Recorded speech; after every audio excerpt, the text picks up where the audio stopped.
श्री गुरुदेव दत्त. बुऱ्हाणपूर लुटून झाल्यानंतर त्यांची बहुतांश लूट ही वाटेमध्ये मल्हारच्या किल्ल्यावर ठेवायची नक्की झालं.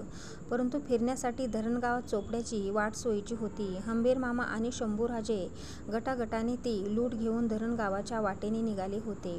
मध्यरात्र कधीच उलटून गेलेली होती. अतिप्रवासाने माणसासोबत जनावरांची देखील दमछाक झालेली होती. कारण त्या घोड्याच्या पाठीवर माणसासोबत त्या लुटीचा माल देखील होता. पहाटेपर्यंत राजांना पुढचा पल्ला गाठायचा होता. तेव्हा मानजींना नजर बाजूच्या डोंगर रणांगणामध्ये 2 उंच सुळक्याकडे गेली. ते राजांना म्हणाले, हा समोरचा वणीचा सप्तशृंगी मातेचा डोंगर आहे. पलीकडे दिसत आहे ते टोक मार्तंडेय डोंगर आहे. शंभूराजांनी लगेच घोड्याचा लगाम खेचला. तेव्हा शंभूराजे म्हणाले, बाकीची पथक पुढे जा. त्या आपल्यासोबत 1000-1500 घोडे असतील तरी ठीक आहे. तेव्हा मनोजी राजांना म्हणाले, आता ह्या इतक्या रात्रीत कुठे जायचं? थोडंसं थांबूया. गेलेल्या अवस्थेतच त्यांनी राजांना विचारलं, कुठे म्हणजे? देवीच्या दर्शनाला जायचं. बुऱ्हाणपूरवरून निघताना आम्ही देवीचा मनातून धावा केला होता. आता देवीला ओलांडून पुढे कसं जायचं? तेव्हा मनोजी म्हणाले, एका राजे, उशीर होईल. देवीच्या दर्शनाला काय आपण पुन्हा येऊ? नको, पुन्हा येणे नको. आता आले आहे तर आता लगेच जाऊ. पण राजे, हा समोरचा कडा चढण्या उतरण्यातच अख्खी रात्र जाईल. मानजींना सांगितले, अहो असू द्या. चांगलं यश आणि चांगले आशीर्वाद हे कष्टाच्या मार्गानेच मिळतात.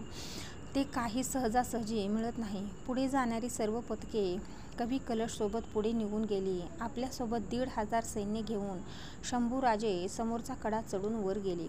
तिथे सप्तशृंगी गडावरील एक मोकाली मराठा पथक जागीच होता. राजे देवीच्या दर्शनाला येतील म्हणून तिथला ठाणेदार हा जागीच होता. मार्तंड डोंगरावरील गस्तवाले सुद्धा जागसूदच होते. सप्तशृंगी मातेचे छोटेसे मंदिर गडावरती उभे होते. खाली मोकळ्या आणि सपाट जागेवरती पुजाऱ्याची काही घरे होती. तिथल्या मशालीच्या उजेडातच राजे समोरच्या कड्याची वाट चालू लागले. रस्ता खूप अरुंद आणि खडा होता. दोन्ही बाजूला करवंदीच्या गच्च्या झाड्या होत्या. एकाच मनुष्याने जाणे इतकी ती अरुंद वाट होती. घोडी थांबून राजे झपाझपा त्या वाटेने चालू लागले. त्यांच्यासोबतच गुरव, पुजारी आणि पाठोपाठ स्वार निघाले. गडाच्या मध्यभागी सप्तशृंगी देवीचे ते छोटेसे देऊळ होते. त्या देवळाच्या दारातच चाफ्याची झाडं होते. राजदर्शनाला येणार हा सुगावा तेथील गरिबांना लागला होता. ते तेथे दाटीवाटीत उभे होते. त्यांच्यासोबत तिथे 4-5 फकीर देखील हातामध्ये करवंटी घेऊन बसले होते. आता दर्शनाला जाण्यापूर्वी राजे तेथे थांबले. खंडू बल्लाळ यांच्या हातामध्ये मोहराची थैली होती. त्यामध्ये हात घालून ते त्या मोहरा काढून त्या भिकाऱ्यांना ताटलीत आणि फकीरांच्या कटोरीमध्ये टाकू लागले. इतक्या दीन असा आवाज कानी येऊ लागला. इतक्यात त्या फकीरांच्या वेशाखाली लपलेल्या पठाणांनी आपल्या तलवारी बाहेर काढल्या. मारो मारो असं म्हणत ते पठाण शंभूराजाच्या अंगावरती तुटून पडले. तसे लगेचच राजांनी आपल्या कमरेतली तलवार उपसली. तेव्हा अगदी वेशाने पुढे धावले ते 5 फकीरांच्या वेशातील पठाण राजांना अंगावरती धावून गेले. शंभूराजे मात्र ती नंगी तलवार दांडपट्ट्यासारखी नाचवत सगळ्यांना प्रतिकार करत होते. त्या 2 पठाणांच्या तलवारीचे काही वार राजांच्या खांद्यावरती पडले. तसा राजांच्या भरजरी वस्त्राचा फडा उडाला. खनखन असा आवाज झाला. ते अंगावरचे चिखलत आणि डोईवरचा टोपच त्याच्या मदतीस आला. आता झटापटा सुरू झाली. राजांनी बघता बघता तिघांना लोळवलं. चौथ्याच्या खांद्यावरती राजांनी तलवारीची असा फटका मारला की त्यांच्या हातच खाली गळून पडला. इतक्यात अंधारात चाफ्याच्या झाडावर लपलेल्या त्या 5व्या पठाणाने शंभू महाराजांच्या पाठीवरच झेप घेतली. तो पठाण शरीरयष्टी अतिशय भक्कम असा होता. त्याने आपला सर्व जोर लावून शंभूराजांना तसेच खाली खडकावरती रेटत होता. तो राजांना आपल्या अंगाखाली घेऊन दाबण्याचा प्रयत्न करू लागला.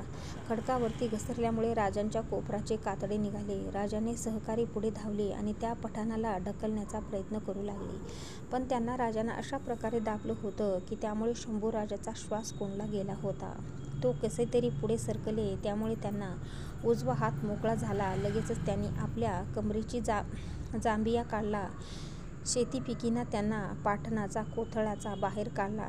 त्या पठाणाचे पोट फाडून तो जांभिया गळ्याजवळून बाहेर आला तेव्हा तो बलाढ्य पठाण बाजूला कोसळला. लगेचच शिपायांनी बाजूच्या झऱ्याचे पाणी आणले. राजाने ते पाणी प्यायले आणि वस्त्र ठीकठाक केले. खंडू बल्लाळ म्हणाले, राजे, काळ आला होता, पण वेळ आली नव्हती.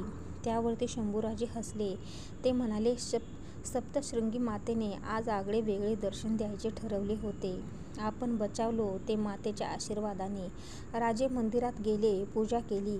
त्यानंतर कितीतरी वेळ राजे सप्तशृंगी मातेच्या त्या पाषाण भव्य मूर्तीकडे पाहत होते.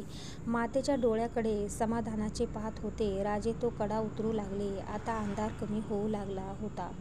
सूर्याची किरणे सर्वत्र पसरू लागली होती. डोंगर देखील आता आज स्पष्ट दिसू लागले होते. तो मार्कंडे डोंगराचा कडा देखील आता स्पष्ट दिसू लागला.